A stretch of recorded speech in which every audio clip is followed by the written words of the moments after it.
Tell me something. When were you always confident putting your voice out there, like this that you are today? No, I think it's a journey for all of us. I think very few of us are born just feeling comfortable taking up space in that way. And it's been a very long journey of me getting comfortable, like putting my voice out there, knowing that my words have worth, knowing that I deserve to be seen and that it's generous to be seen. And it's taken, I would say it's been a journey of maybe 10 years. First, finding confidence in yourself, then knowing that you are now with your words and how you're. It's not just about you. It's about other people join you and the courses and everything. All I ever wanted to do was make art. All I ever wanted to do was tell stories. And I felt so ashamed about that for so long that the fact that I now get to tell stories and the fact that I now get to do what I love, to me, the idea of not telling other people that they can also do it would be so wrong. Because I was only ever told that it's going to be, basically impossible, that, you're delusional and that, it's silly what you're thinking of doing.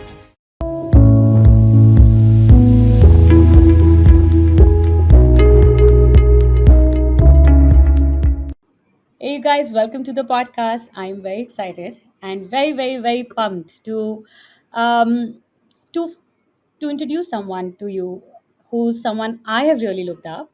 I think any artist so far on Instagram must have crossed her and her words and her energy on Instagram so far. I have Amie McNee on the podcast today. Welcome to the podcast, Amy. Thank you so much, Sharuka. I'm so glad to be here. I'm so happy to have you here. I don't think you need an introduction specifically with the words that you write. I think if now it has happened to me, if somebody reshares your post, and if I'm looking at someone's feed and if there's no credit also, I would know this is you. I would know this is you. That is such a compliment to be known even without credit. I love that. No one's ever said that to me before. Thank you. No, I'm sure a lot of people would agree. My team also, who manages social media, we're all a big fan of yours. And they also know, like, anytime they'll come across, then be like, oh, this is Amy's work, but nobody's credited it. Like, we all know it so well. I'm so grateful. I get a few people who I feel like they're like my warriors out there on Instagram, and whenever they see it, my work uncredited, they're like, Amy, they like hunt it down. Okay, tell me something. When were you always confident putting your voice out there, like this that you are today? No, I think it's a journey for all of us. I think very few of us are born just feeling comfortable taking up space in that way. And it's been a very long journey of me getting comfortable, like putting my voice out there, knowing that my words have worth, knowing that I deserve to be seen and that it's generous to be seen. And it's taken, I would say it's been a journey of maybe 10 years, 10 good years of just every day practicing. Let's put myself out there. Let's be witnessed. And because I do it so constantly, like I think over time I've just gotten used to it, and I've realized that this is where I belong. And as artists, as writers, whatever it is we're doing, we deserve to be seen. And so finally now I feel very comfortable in using my voice and being witnessed with my words. I imagine you, I know you as who you are today. I've worked with you with the courses. Of course, I followed your journey and, talking to you also. But I'm trying to imagine who the version of you who that part of you who evolved into this part of you. Because, and I'm asking this because, often we talk about the successes and we talk about, oh, I'm comfortable, we've worked. But sometimes I think when I can place myself, oh, if Amy was like that, and if she can do this, there's another Amy who may be listening to this episode. I'm like, I am like that, but I can become who Amy is today. Can you describe yourself? Yeah. So I had I struggled so hard with the fact that I wanted to be a writer and the fact that I wanted to be an artist. I had so much shame. So for years and years I knew I wanted to be a storyteller, but I had this deep shame, and I thought it was so embarrassing that I wanted this. I thought it meant that I was a child that hadn't grown up correctly. I thought it was deeply irresponsible. We are all plagued by this cultural narrative that you'll never make any money. It's time to grow up and be in the big world, and I couldn't get past it. And so I just held onto this shame that I something was wrong with me and that I wasn't a functioning adult. And so I had this, yeah, I had to move through and had to accept that my calling to be an artist was holy and it was needed and it was actually really responsible and the most adult thing I was ever going to do. Like the most adult thing I've ever done is embrace the fact that I want to take my art seriously. But it took a lot of narrative shifting because I truly like I did not like myself, Sharuka. I thought I was such a fool. I felt so silly. I felt so embarrassed every day. And I would, I'd work these jobs that were like I would waitress so that I could write on the side, and everyone else was, getting much more money and in big world adult jobs, and they were like, "What's Amie doing?" And I was like, "I don't know what I'm doing." Oh my god, it was so embarrassing. I think that's the funny part about it. I was so embarrassed for so long, and I ended up losing my Embarrassed to call yourself an artist, to say you write. it was so embarrassing. What are you up to, Amie? Oh, I'm waitressing and I'm also trying to write books. And I was just so embarrassed to tell people about this. I was ashamed. It was deeper than embarrassment. And I know everyone was very worried about me. I got into a lot of debt. I had to ask my parents for financial help. Like it was just a mess. But the worst part about it was that I just did not like myself. I thought, what is wrong with me? And I really hit a rock bottom. I was incredibly depressed because I didn't like myself. I didn't know why I was so committed to this idea of storytelling and of being an artist. I lost my job. I lost a book contract. Like everything was going wrong. I had so many rejections from publishing houses. And I decided I would start journaling because I had nothing to do with my time. I had moved in with my in laws. I was incredibly low. And I was like, well, if I can do one good thing with my day, I'll go out. I put a coffee on a credit card and I'll journal. And so that literally started. I have the date. It was April 16th, 2018. And I've journaled every day since then, every single day. And journaling allowed me to change those narratives. So I would write on the page, like, what is wrong with me? Why can't I just grow up? Like, why am I like this? Why does no one even wants your writing, Amie? You're not even good enough for this. I would tell these stories and put them on the page, but then I would witness them and then I would rewrite them on the pages of my journal. And I would say things like, you know what, you are doing so much better than you think. You are made to make art. You are on the path. I refuse to live a life of mediocrity. I want to live a creative life and I'm going to live a creative life. And I just translated these horrible stories into stories of empowerment. And that's how I got here today. So I owe everything to that ashamed, embarrassed version of myself because she did the work and she allowed me to build like a life of my dreams. You mentioned journaling, and I think journaling has been life changing for me as well. And that is why I actually took your own course of journaling, because I started journaling, I think, same time around, like you said, 2018. And 2018, or I don't know, yeah, a little late than that, maybe mid year. And I used to live alone. I was staying in the main city. I was very, very lonely. I didn't know. I knew I wanted to become an artist, but I had no clue how to become an artist, because of course I was making art all my life, but I never thought myself as an artist. But the moment I started to think myself as an artist, things switched. And I was like, I don't know how to figure this out. And so I saw a few people online, and then I started to wake up every morning and just write something, and I would draw something. But it was just an early practice. I would wake up early. But what really changed it for me was when my mom passed away. I've said this a lot of times on the podcast also. When my mom passed away, one two things that held me together. I think I have processed so much of grief, so much of life, so much of instability that even I think I feel today. My mom passed away in 2020, and before that I was journaling, but maybe I would skip a few days, and I still do one a day, but it's like I've stopped breathing. It's become that. But journaling was so powerful, and when I joined your journal course, it was just around that time I was still journaling.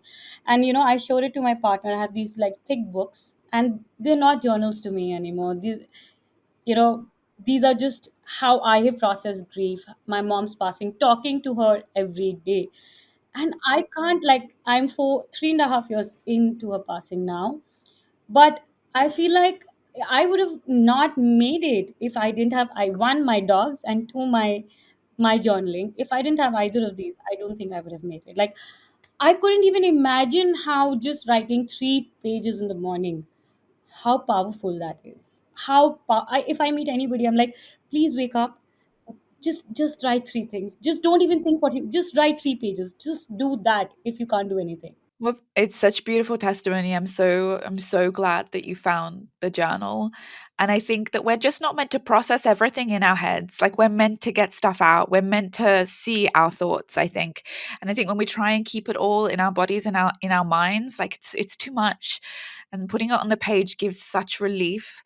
And yeah, there's something mystical and magical about it. I mean, I know without that practice I wouldn't be where I am today. It changed everything for me. Your mission is like, you keep telling artists, keep giving us reminders, you know how to get more comfortable, how to put ourselves out there, how to be seen, like how to get comfortable with getting seen. I think a lot of us are, the problem is not that we don't know how to get seen. It is so hard for us to put ourselves out there. And art is vulnerability, art is personal. We feel scared of people's rejection, people's opinions. When you start putting yourself out there, first let's start with you. Did you have fear of being trolled? Being also, I think the biggest one on online is, if I know you, if I'm your family, and you start writing something that's completely personal, and we feel like I'm exposing my life, I'm exposing myself, people will judge me, my friends will laugh at me, or like, oh, what is she writing? Oh, who is she? Did you go through that? Oh my god, yeah. So I remember when I wanted to start an Instagram to record my journey as an artist. And but I was like I can't because everyone's going to see me and they're going to be like who does she think she is? Like oh she thinks she's a writer. And I was so plagued by these imaginary thoughts of my friends and family that what I did instead was I started Inspired to Write, which is my Instagram account, and I blocked every single person I could think of. And it took me like 2 or 3 hours. And I sat there and I was like, random boy from school, random, cousin. And I blocked every single person who would ever get in the way of me being seen. Because sometimes we need to create safe places like that. Like what you just said, Sharika, like being an artist is so vulnerable. Sometimes we deserve to say, no, you're not allowed to witness me, not now. And so I created a space where I could become the writer that I knew I was, where nobody's preconceived notions of who I was going to keep me small, where nobody's imagined thoughts were going to make me feel scared of being witnessed. I wanted a safe place away from everybody who knew me. And so I made it for myself. And over the years, I started unblocking everybody, but nobody who knew me was allowed to see me in this like cocoon stage of taking up space. I think a lot of artists should do this because we deserve that safety as we step into the identity as artists. And also, I think a lot of times it hinders because people will have opinions, and sometimes we're conditioned in a way that, okay, maybe they don't like what you're doing. And that's their, not that they want something wrong for us, it's just that's how they look at life, they look at creativity, or whatever that means. But that does not mean that we have to think that way, but it does hamper on how we look at things. So I also like this idea, like you said, the cocoon, where you shape your thought process not by the biases of how people around you look at things, then you how you actually look at things. Exactly, like it's perfectly put, Sharika. Like we need to move those biases out of our way and just be self-made without all of their preconceived ideas of who we are, so we can become something new. So tell me a little bit more about your own childhood. How do you think that has impacted you today? How even that impacts you today, every day, actually? My little inner artist. Little Amy, she's super creative. I've been thinking about her a lot lately. Always in her own world, lots of make-believe stories. I was very lucky to have parents who, whilst they definitely worried for me when I decided I wanted to be an artist, like they never told me not to. When I needed financial support, I was so lucky to have them. And, they've always been by my side, encouraging the arts.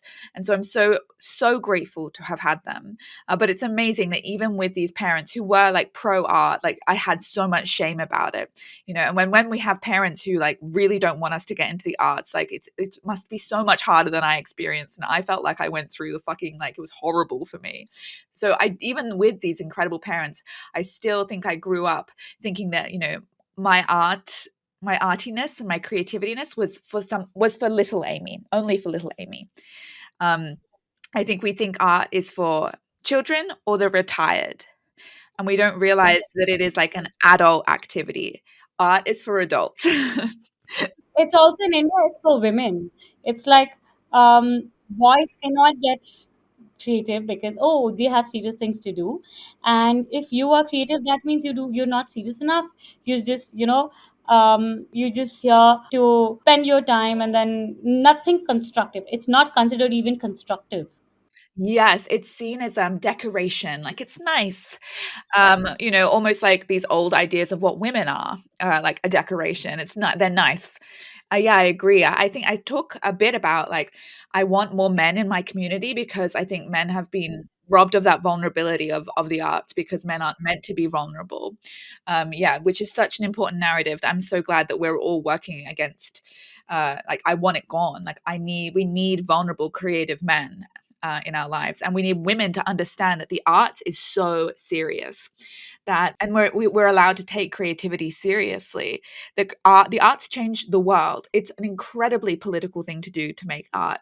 It can, make a huge impact in your communities, in your own body, in the people you surround you with. Like art isn't decoration. Art is, a tumultuous force. I think COVID did remind us that to a lot of us, because while the world, everything that was necessary, we thought mattered, we also realized like even though the doctors were doing the job, we needed so much more than just those. Like, of course, they are the infrastructure, and that is, we all recognize how important doctors, engineers, all of these things are. What we don't recognize is how important artists are, because if we didn't have music, imagine like every time this question comes to me, I'm like, if there wasn't music in COVID, if there weren't enough books, if there wasn't even pretty things to look at, imagine blank spaces, dull, we all would have lost hope by then. Yeah. Yeah, COVID was a beautiful reminder that art's the point. What's the point of this without art? There isn't one. So yeah, we need to shift that narrative. It is not just decoration. Like art is the point of life. Was little Amy scared of being seen? It's a good question. I'm very introverted, so I get my energy from being alone, but I wouldn't say I'm shy. Um, I think something actually that I've been really looking into right now is the shame of liking to be seen. So I think when a little Amie, she liked to tell a story, she liked to put on a show, and as I got older, I think I was like, oh, that's not what I should do. I should be more modest, and art should be made just for the sake of art, or art should be made because I just want to make it for myself. But the reality is that a big part of me makes art for the attention. A big part of me makes art to be seen, and a big part of me wants to be witnessed. And it is very vulnerable, and it is incredibly hard to be witnessed in such a vulnerable state. But it is what I am after. And I think we as artists need to lean into the fact that it's not a shameful thing to say. Like, I make art for the attention is a very controversial sentence, but I don't want it to be, because we're human beings and we make art to connect with other people, and that connection is so beautiful, so pure. And so I think that I've gotten little baby Amie got it. She was like, I want to put on a show. I want people to look at me. But as I got older, I was like, I'm not meant to want that. So I'm reclaiming baby Amie energy. I love that. I believe this ever since, like, now in my 30s. And somebody told me that, and now started to really reaffirm this, that in our 30s we start to live for the child that we were while we were 13. And like you're saying, I can connect. I'm trying to connect those thoughts. Like, when I was young, I was a very lonely child, and like you said, I always found energy by being alone, making something just by myself, having music on, or reading a book, or I would always make a mess. I think I'm just someone who loves to make a mess. And I had so much of shame. Like, if I'm a messy person, um it's my creative process like that. I would lay everything out and then I'll look at things, touch and feel them. My work is very tactile, and then I'll select, okay, this looks nice, and I'll put it off and I'll put another embroidery. That is who I am. But if I even go in the kitchen, I love cooking, let's say, I find it another very therapeutic and healing creative process. So I would lay everything down. So I felt while I was growing up, I felt very tortured, like ashamed that I was messy. And then while I started, when I started to, maturing, and when I started to be in my 30s, I was like, hell, I am messy. I and I want to, and I was like, I think while in my 20s and early years, I felt like I had to fit in. I Because I wasn't social, or I would escape. I'm like, no, I don't escape anymore. I choose to spend time with me and my creative time. Then I choose to do it with someone else, or be in a party, or do some talk that I really wouldn't find, like, it's like you said, I have always, for years and years, I've just every day I've written in my journal, I want a more creative life, I want a more creative life, I want a more creative life. And I'm like, hell, when I was small, and my mom wanted me to learn dance, and I would train as a Kathak dancer. And I while now in my 30s, I'm like, I'm doing the same things, everything that I wanted to do while I was 13. Like, yes, this makes sense. Like, I'm just being seen, but not on how people wanted to see me, but how I want to be seen. I think that's a huge. I love that. I think there's definitely a distinction there because I want to be seen, but I want to be seen as Amy in all of my mess, in all of my like wildness, in all of my like rebellion and slight quirkiness. Like, I want to be seen as Amy. I do not want to be seen as who you think you want me to be. I love that. Really beautiful. And I love that you're messy. Mess is integral part of art. And I think we've been told, oh, if you're going to make art, you better make it perfectly. There better be no mess. And it's like, no, like art is a human activity. It's innately messy and there should be mess. I think what probably, in my own opinion, what the biggest problem with being seen is, a lot of time, I think, as I've grown more comfortable within my own self as an artist, as a person, like you said, putting myself every day out there on how the way I am, like, the culture I've been brought up in, I fully try to embrace that today. I think so many in the young years, while are scared of being seen, a lot of that also has is we're scared to be seen of who we are, because a lot of times we don't have acceptance towards it. We're ashamed of it, and maybe we're ashamed of how our language is, how your accent is, or how your body looks like, or how your upbringing is like. And then there is a switch, and you're like, this is who I am. Yes, there's so much. It's so hard to not be tolerant of yourself, and I think at some point for a lot of people, it's like, well, fuck this. This is who I am. Like, accept me for who I am, which is so beautiful. And I love this idea that the older we get, the more we just lean into this is my voice, this is my body, this is my art. Witness me or don't witness me. I don't care. Like, if you can like me or you don't like me. I think a big part of the artist's journey is understanding that people won't like you and it's totally okay. People will misunderstand you and it's totally okay. I think a lot of the time when we're trying to be seen, often we're trying to control how people see us. Okay, if I'm going to be seen, you have to like me. If I'm going to be seen, you have to understand what I do. You have to understand my art.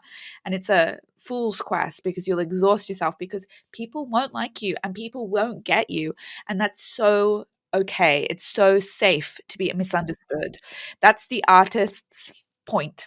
Like, all artists are divisive. If you're not divisive, you're not doing it right. Tell me something. While you started to put yourself out there, there was a point you were actually getting seen. What it's sometimes I think there's also this safety in the cocoon, in the sense of in putting it in the void, because we know, like, even if I'm saying something, I know nobody's reading it, or only a few people are. But eventually, that starts to become, your words starts to add more value. Everything that you're being watched, looked at. Your words are being listened. How was your shift, your journey, like while you just started to put your words in inspired to write? And then I'm sure in the beginning it was a void, but then that void started to get filled, and now it's big, where your words multiply. How can you take us through a few of your feelings, and how you got comfortable with growing like this. I'm very, very grateful. I see a lot of creators today who have, very few followers, and then all of a sudden they've got like a million followers, and it's very intense. And so there's no warm up. Where I've had, maybe, I don't know if it's a unique journey. I don't know how common it is, but I started like maybe 10 years, maybe to the day, Sharuka, 10 years, September 2014. That's when I started that account. And it has been such steady growth. So very incremental, steady growth over 10 years of my audience. And so I feel like I've grown with my audience in a very smooth way. And I'm very grateful for that. So I never had like a, oh my God, all of a sudden I'm being very, very seen. I've never even really gone particularly viral. I've just slowly grasped more and more beautiful readers and beautiful people that are in my life. And so I feel very blessed to have had a smooth transition. But there are times, where, for example, someone will be rude to me on a post, and I'm like, wow, my community is so big now that like not everyone is nice in my community. And I have to sit with the feeling of being very misunderstood, or I have to sit with the feeling of, oh, my community aren't all about me, and it can take me a minute or two to make myself feel safe. But I'll just sit there and be like, Amie, you're in your beautiful cottage, you're completely safe. People aren't meant, not everyone will like you. So a practice that I like to do when I get a bad book review or if someone's mean to me is I like to like Google my favorite authors' bad reviews. We will all get bad reviews. People will always be a dick to you online. It happens to all of us. We are not alone in this. Um, yeah, so I remind myself that this is a part of the journey and that most people are incredibly supportive and beautiful. And I'm held in, I have the most incredible readers, and I am so loved in that way, and I'm so grateful for that. So I try and lean into that reality too. So, from your own journey of the little Amy to then taking your ownership, then slowly and steadily putting yourself every day out there, you found a way that works for you. You found your voice, and you found who you were, and you were okay being being seen the way that you were. How has then that journey took a bigger leap? Because I personally think specifically there's one, while you get comfortable in your own skin and okay with being seen and like not all of those things, that's one stage. But then there's a bigger jump when you're like, okay, I figured this out, now I'm going to help someone else, one, two, four, five, and then thousands and hundreds. What's that for you? How did that happen? How did you first finding confidence in yourself, then knowing that you are now going your words and how you're, it's not just about you, it's about other people who join you and your courses and everything like that. All I ever wanted to do was make art. All I ever wanted to do was tell stories. And I felt so ashamed about that for so long that the fact that I now get to tell stories and the fact that I now get to do what I love, to me, the idea of not telling other people that they can also do it would be so wrong. Because I was only ever told that it's going to be, basically impossible, that, you're delusional and that, it's silly what you're thinking of doing.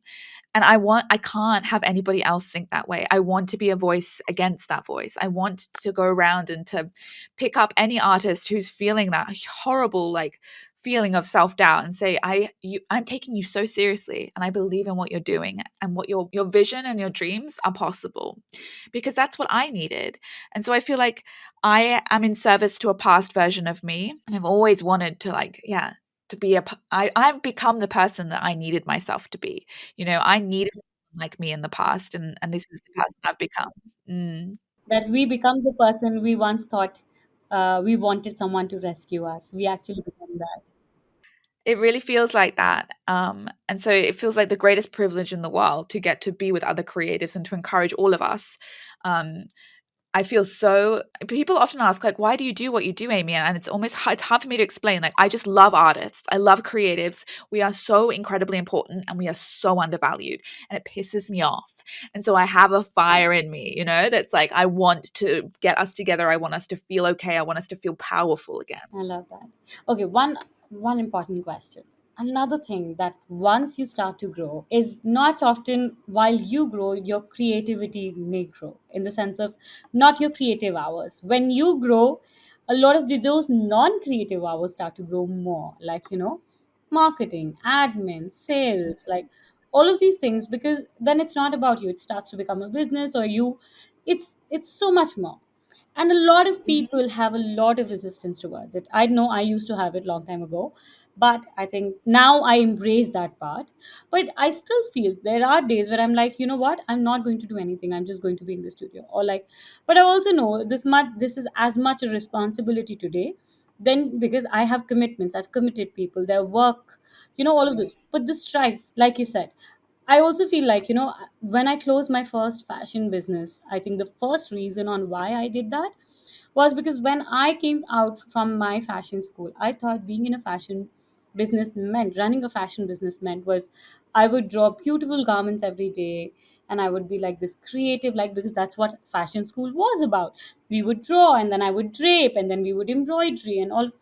And when I started a business, I was like, I'm the one who's hiding. I'm the one who's telling the manufacturer. I'm looking at, counting stocks and then making bills. I'm like, none of this absolutely includes designing or actually making something. And I think this is a strive for a lot of us, specifically in the beginning, because the other side a lot of people don't tell about it is, you will feel this right in the beginning, but things also get better when you grow. Your time will come back to you because you'll have more people who can pitch in with you. Now, how is it for you? How was your journey? Yeah, there's so many beautiful points in there. I think you're right. It does get easier. I mean, we ebb and flow in terms of like, you know, how hard and how easy it is, but definitely I feel like it's like basically up in terms of ease, and I get to do more art the more of the hard yards I've put in business wise. But yeah, business is a huge part of being an artist, and I think sometimes that catches people by surprise, and you get a lot of angry creatives out there who say, I didn't realize I had to be a content creator as well as an artist, and they're pissed. And I want to have empathy for that, because like it is a lot. We have to do a lot. We're essentially entrepreneurs. We're business people as creatives. Um, but I also want to lean into the fact that business can be an art, marketing can be an art. I mean, I love business, and there are parts of it I really don't like. Like I'm not super great with taxes and whatever. I'll get them done, but they don't light me up. But there are parts of business that make me a better storyteller, and there are parts of writing that make me better at business. Like they come together in a very beautiful way. And so I do want to encourage the artist who feels almost angry or bitter or resentful at the business part of it, that this is a part of the game. Like when we choose to make art, we also choose to champion that art. We also choose to market that art. Like this is a part of it. Like we get to make art, but then we have to put it out there and back it and believe in it and put a price on that. And that's really hard, but it's also very beautiful. And it's part of the artist's job.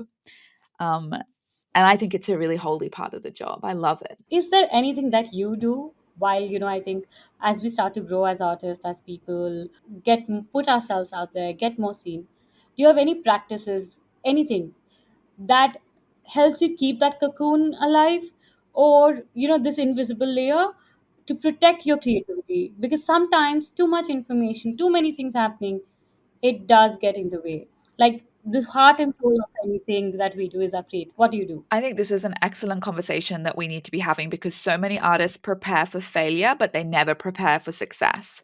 So it's like, how are you going to have boundaries in place to make sure your art practice is protected? How are you going to know, like, what do you want to do? Who do you want to work with or who you do not want to work with? No one's preparing for their inevitable success. We're all just preparing for the failures. And so when artists do get successful, you see a lot of people getting very overwhelmed very quickly because they've never thought about this, not once. They've never dared to. They've been superstitious about it, or they've never thought it was going to happen.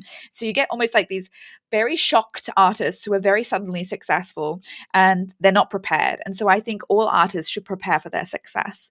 So, to keep that beautiful sacred layer around our art, I have very, very specific times in my day where I write my stories, and there can be no business, nothing else happens in those times. If I feel like So are you someone who blocks time? yeah, so my mornings are always for writing. Every day, doesn't matter. It doesn't matter what else is going on in the business. I could have a huge thing on, but the mornings, I never plan anything in the mornings because that's my time to write. That's my art time. It's sacred. And so, Beyonce could be like, I want to do a collab with you. I have no idea why I chose Beyonce, but like it's not, you can't do it in the morning because that's my time.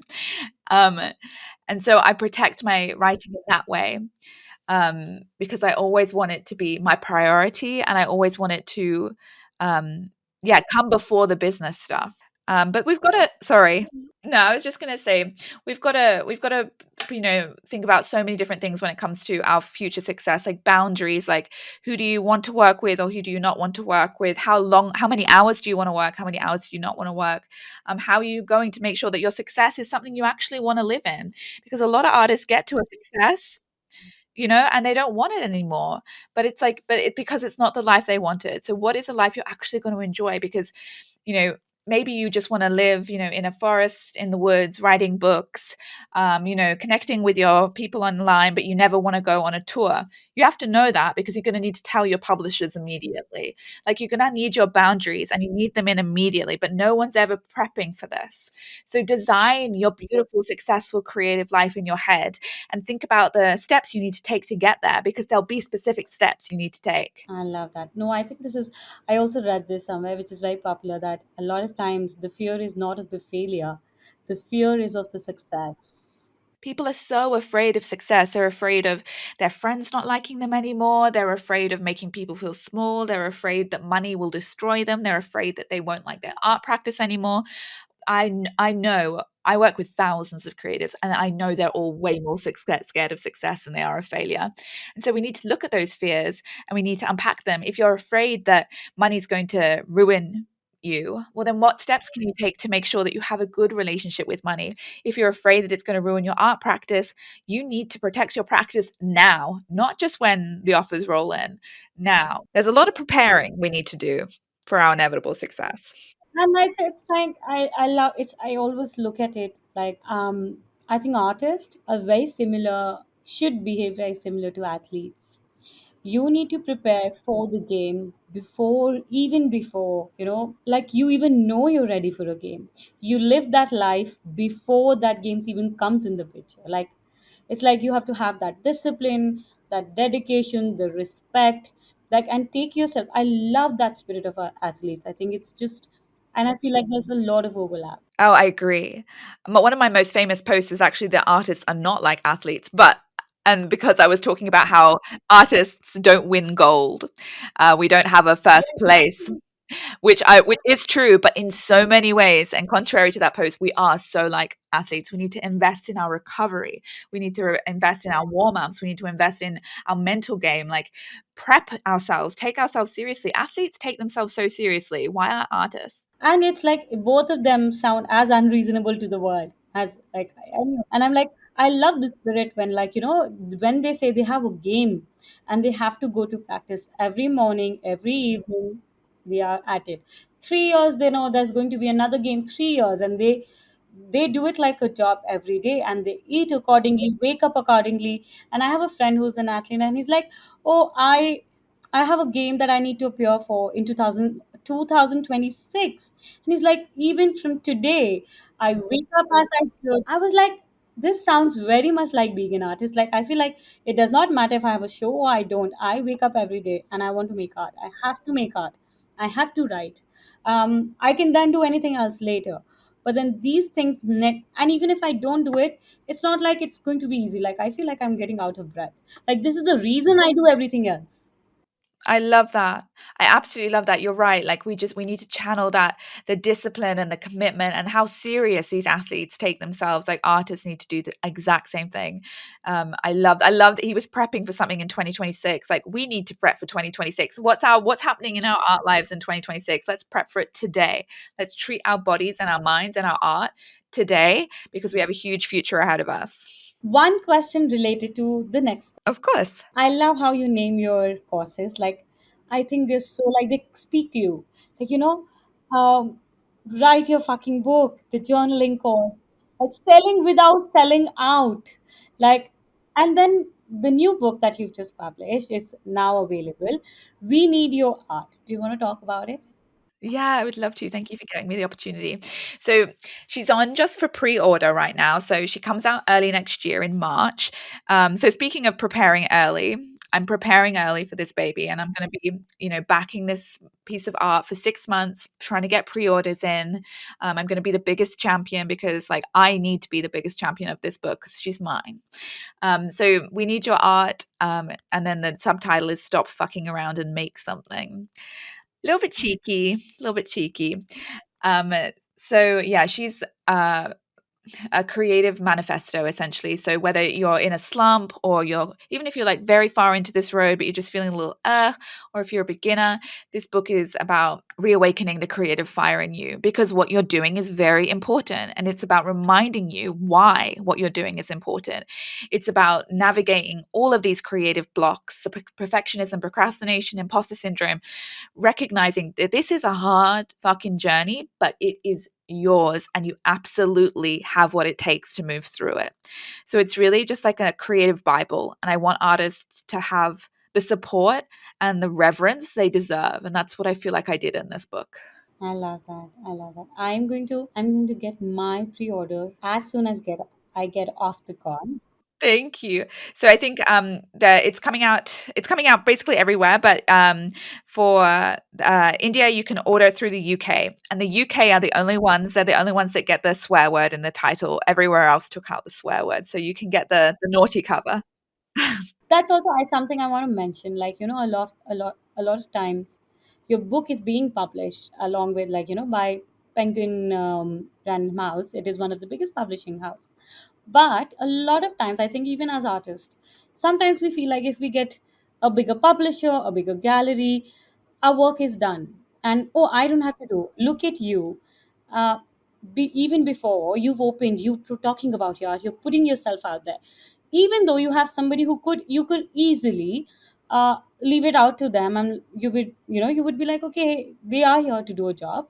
But I think this is something that I really want to mention. A lot of times as artists, we think like things will only happen when somebody big is going to come into the picture and I wouldn't have to do. But the contrary to that is, you when keep on doing what you do, it does not matter who's with you or not, and often people come to you because of that.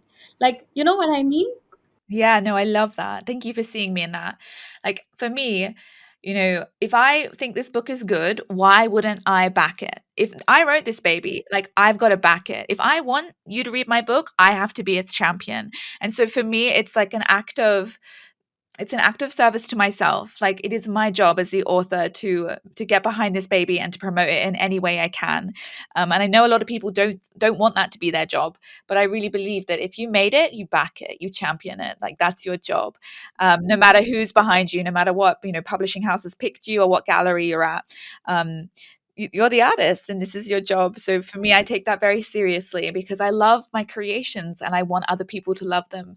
So I've got to go out there and tell people about it. I love that, Amy. Thank you so much. I really appreciate this conversation. And thank you so much for your time. I'm going to grab my copy and I will make sure that we send out a newsletter, link it everywhere, and promote on the roof, like shout out it for you. Because I think I give so much credit is because I absolutely love what you write every day, getting in the morning and looking at your post. I think just going through that, it just feels like, I think it's like a realignment reminders that sometimes we don't even know we need. So we, as much as I'm going to say we need your art, I need your art, and I'm sure like anyone who's listening to it would definitely do the same. Thank you. I can't tell you how much that means to me. Thank you. Thank you so much. This is truly, with all honesty, that you should truly believe in. Okay, one last thing. I'm sure people already know this, but where can people find you, support you? Where, how can, if you also want to put it out, where can they buy the book, pre-orders, and any other information you want to share? Amazing. So you can find me on Instagram, which is at inspired to write. And then for this book, baby, you can just type in "We need your art" into Google. We need your art. And I want you to say it over and over again because we literally do. And you can buy it on Amazon or you can pre order it from like a local bookstore, like whatever it feels good for you. She'll be everywhere. I just want her in your hands. I want I you to love how feel you the recognize her support. as she. Oh, she's a she. Little I thing. always gender my books. I'm not sure why. Yeah, I want her in your hands. I want you to have the support you deserve. So we need your art. Just pop her into Google and go find her. Perfect. Thank you so much, Amy. I truly appreciate this. I hope to see you soon again on the podcast, and I hope to celebrate more wins. Thank you so much. So grateful. So grateful. Thank you.